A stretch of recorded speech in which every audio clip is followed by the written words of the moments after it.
Hello students, मैं गोपी कश्यप।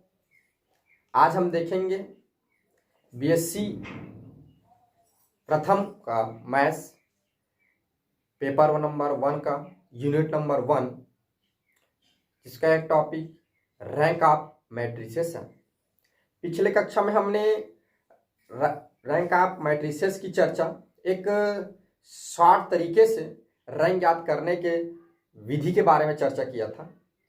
आज हम इक्लन मैट्रिक्स, ठीक है, इक्लन विधि की सहायता से रैंक ऑफ मैट्रिसेस यानी हम क्या करेंगे, इक्लन आव्यूह की सहायता से उसकी रैंक याद करने की अब विधि के बारे में चर्चा करेंगे, उसकी जाति ज्ञात करने की विधि के बारे में चर्चा करेंगे। ठीक है, हालांकि इसको पढ़ते तो हम इक्लन मैट्रिक्स हैं, लेकिन बुक में इसको क्या लिखते हैं, एसोलोन आव्यूह बोलते हैं। और ये क्या एसोलोन आव्यूह इसका इंग्लिश नाम है, और इसको हिंदी में हम पढ़ते हैं सोपानक आव्यूह। ठीक है, लेकिन हम इसको बुक लिखता है एसोलोन आव्यूह, लेकिन हम इसको पढ़ते हैं इक्लन मैट्रिक्स। ठीक है, या इक्लन आव्यूह। तो इक्लन मैट्रिक्स की सहायता से किसी जो आव्यूह है उसकी जाति ज्ञात करने के लिए क्या करना पड़ता है, हमें कुछ स्टेप्स फॉलो करना पड़ता है। जैसे बोल सकते हैं कि कुछ वर्क कार्य करना पड़ता है उसमें। ठीक है, तो मैं उसको वर्क क्या करते जा रहा हूँ, मैं बोलते जा रहा हूँ स्टेप को, तो आप लोग उसको लिखेंगे। आप अपना इसको स्टार्ट करने से पहले आप अपने पास नोटबुक और क्या बोलते हैं पेन उठा लीजिए। मैं बोलते जा रहा हूँ, उसको आप लिखते जाइए। ठीक है, तो स्टेप वन आप लिखेंगे, अगर किसी आव्यूह का कोई भी पंक्ति का आव्यूह शून्य है तो उस शून्य पंक्ति को अंतिम पंक्ति में लेकर जाना है। ठीक, ये होगा। दूसरा लिखेंगे, प्रथम पंक्ति का प्रथम अव्यय कभी भी शून्य नहीं होना चाहिए। अगर शून्य है तो प्रारंभिक रूपांतरण की विधि द्वारा उस पंक्ति को क्या करेंगे, परिवर्तित करेंगे। उस पंक्ति को हमें क्या करना है, परिवर्तित करना है, और प्रथम पंक्ति के प्रथम अव्यय को शून्य नहीं रखना है। अर्थात प्रथम पंक्ति का प्रथम अव्यय कभी भी शून्य नहीं होना चाहिए। स्टेप नंबर 2 हो गया। स्टेप नंबर 3 लिखेंगे, उसके उपरांत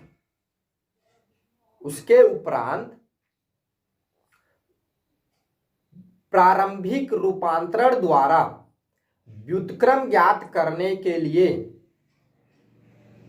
जो नियम का पालन करते हैं उस नियम को लगाना है।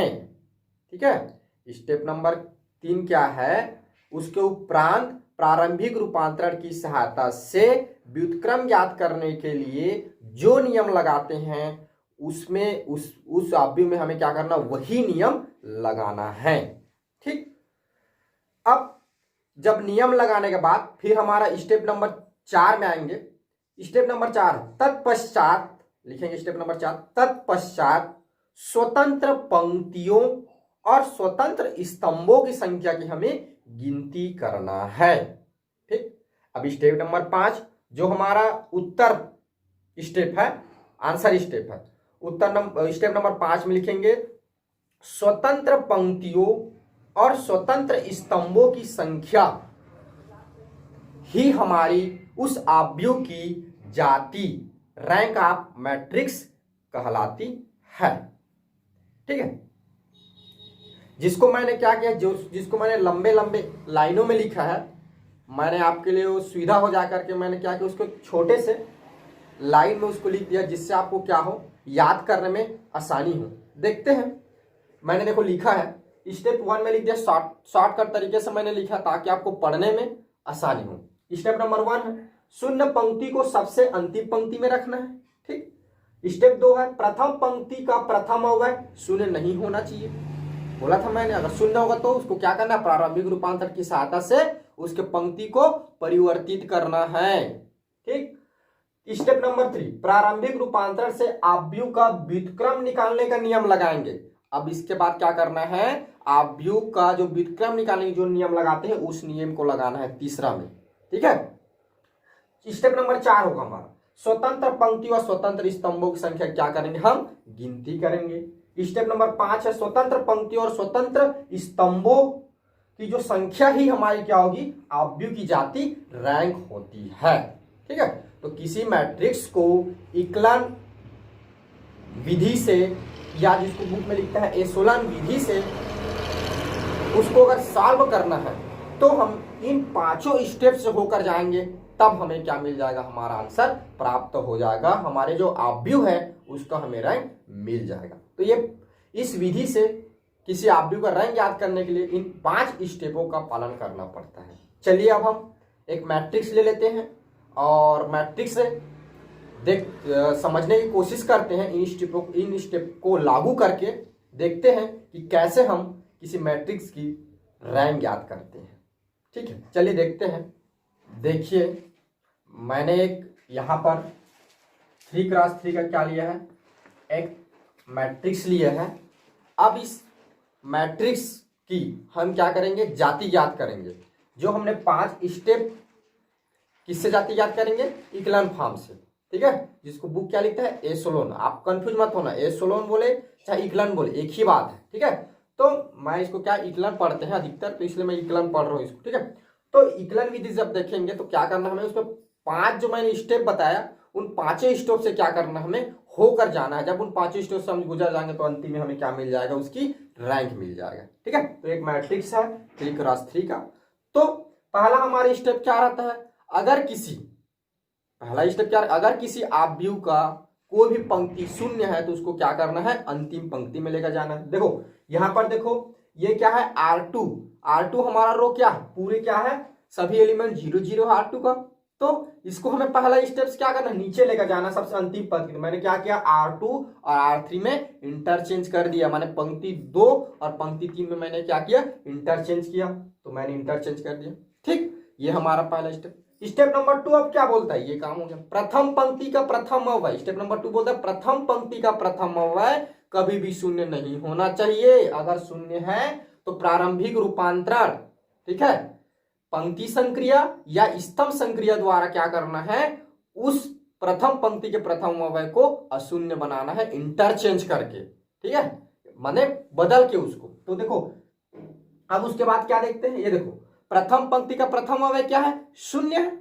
अब इसको हमें क्या करना है, इंटरचेंज करना है, अंतर परिवर्तन उसको नीचे लेकर जाना है। ठीक है, तो मैंने क्या किया, R2 और R1 में क्या कर दिया, अंतर परिवर्तन कर दिया।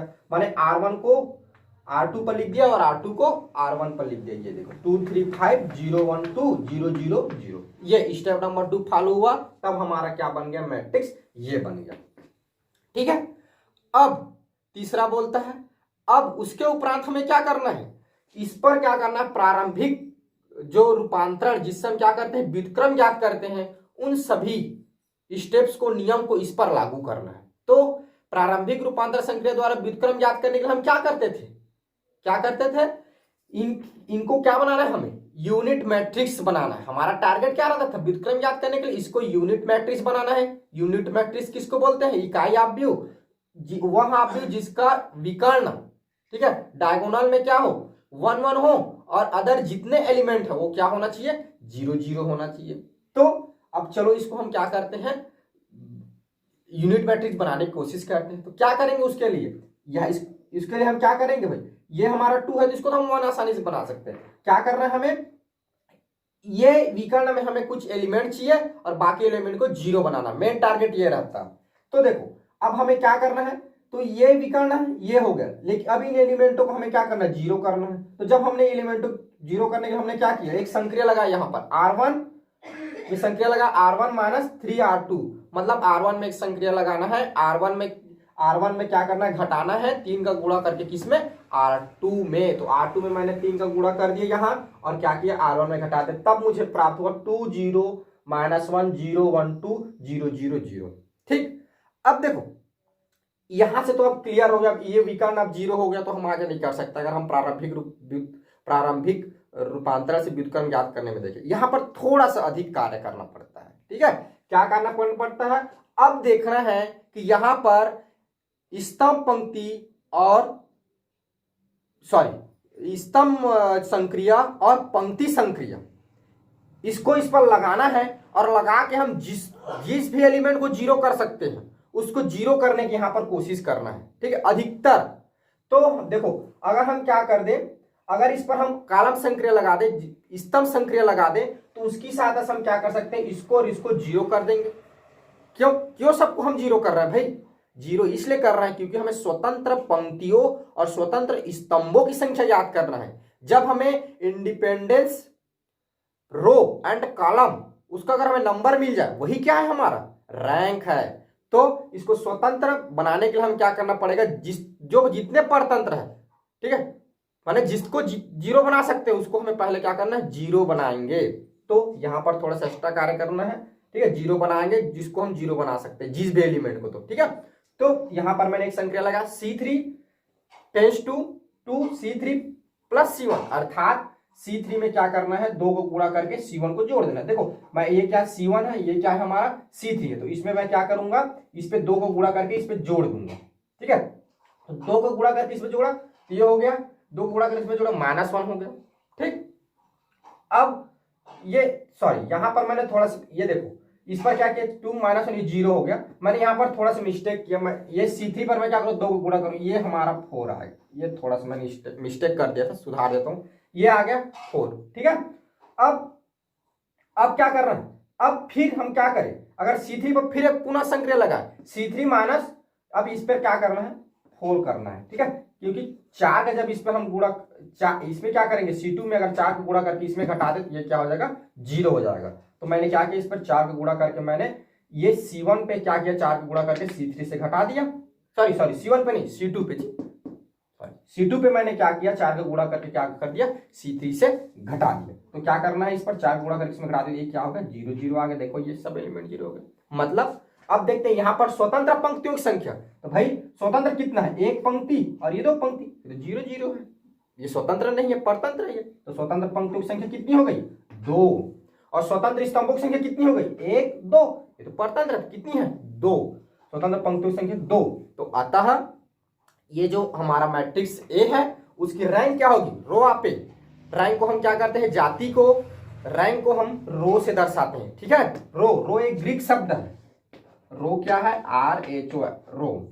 ठीक है, रो क्या है, ग्रीक शब्द है, तो रो को हम क्या करते हैं, जाति से दर्शाते हैं। रो आप ए इक्वल क्या हो गया, इस मैट्रिक्स की कितनी हो गई, जाति 2 हो गई। इस प्रकार हम क्या करते हैं, इक्लान मैट्रिक्स, जिसको बुक में एशेलॉन मैट्रिक्स लिखता है, जिसकी उसमें 5 स्टेप फॉलो करके, ठीक है, 5 स्टेप उस पर लगाना पड़ता है, उस विधि द्वारा किसी मैट्रिक्स पर 5 स्टेप लगाना है। 5 स्टेप लगाएंगे तो अंतिम में हमें क्या मिल जाता है, उस मैट्रिक्स की हमें जाति मिल जाती है।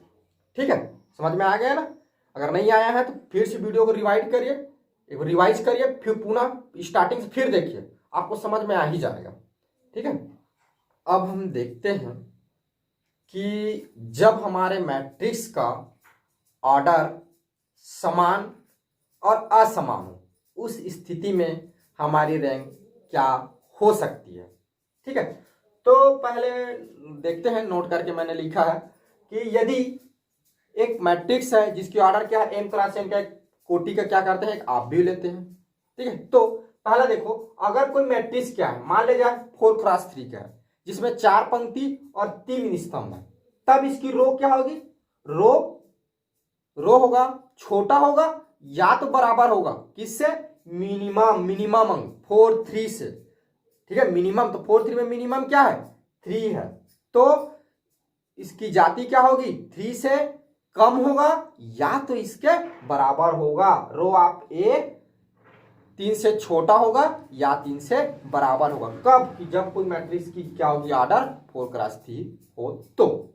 ठीक है, ये पहला। दूसरा देखते हैं, यदि कोई मैट्रिक्स है 3 क्रॉस 3 का मैट्रिक्स है, तब उसकी जो रैंक होगी, ठीक है, रैंक क्या होगी, मिनिमम होगी किससे, 3 से, उसकी 3 से मिनिमम होगी या तो इक्वल होगा, मतलब जो 3x3 का जो मैट्रिक्स है उसकी जो रैंक होगी, जाति होगी, वह 3 से छोटा होगा या तो 3 होगा, 3 के बराबर होगा, ये बोलना है। ठीक है, तो 4x3 में क्या होता है, आप अगर असमान है उसकी स्तंभ और पंक्ति तो हमेशा क्या होता है, मिनिमम को लेते हैं। अगर दोनों इक्वल है तो उसको उससे कम और उससे मतलब उसके बराबर और उससे कम होता है। ठीक है, अब थोड़ा सा उसकी एक थोड़ी सी प्रॉपर्टीज पर चर्चा करते हैं, रैंक की प्रॉपर्टीज। ठीक है ना, माने आव्यूहों की जाति के गुण देखते हैं। ठीक है, उसमें एक गुण होता है, क्या होता है, कोई भी जो आव्यूह है अगर हम उसका क्या करें, परिवर्त निकालें, एडेस ट्रांसपोज निकालें, ठीक है, या परिवर्त संयुग्मी निकालें, ट्रांसपोज कॉन्जुगेट निकालें, तो उस स्थिति में रो आप ए माने किसी कोई मतलब ये बोलना चाह रहा हूं कोई मैट्रिक्स है, अगर उस मैट्रिक्स का हम क्या करें, ट्रांसपोज निकाल ले। ठीक है, या उस मैट्रिक्स क्या करें, परिवर्ती संयुग्मी ट्रांसपोज कॉन्जुगेट निकाल ले, तो उस स्थिति में जो आव्यूह ए की जाति होती है वही आव्यूह ए डैश की भी जाति होती है, वही रैंक, ठीक है, रैंक वही रैंक क्या होती है, ए स्टार की होती है। मतलब ये बोल सकते हैं किसी आव्यूह का रैंक उसके परिवर्त आव्यूह के बराबर तथा परिवर्त संयुग्मी आव्यूह के बराबर होता है। क्या बोल सकते हैं, किसी आव्यूह की जाति उसके परिवर्त आव्यूह और परिवर्ती संयुग्मी आव्यूह की जाति के बराबर होता है, इक्वल होता है। ठीक है, समझ में आ गया? अगर नहीं आया तो एक बार वीडियो को फिर से शुरू से अंत तक देखिए, वो समझ में आएगा। ठीक है, ठीक, फिर थैंक यू।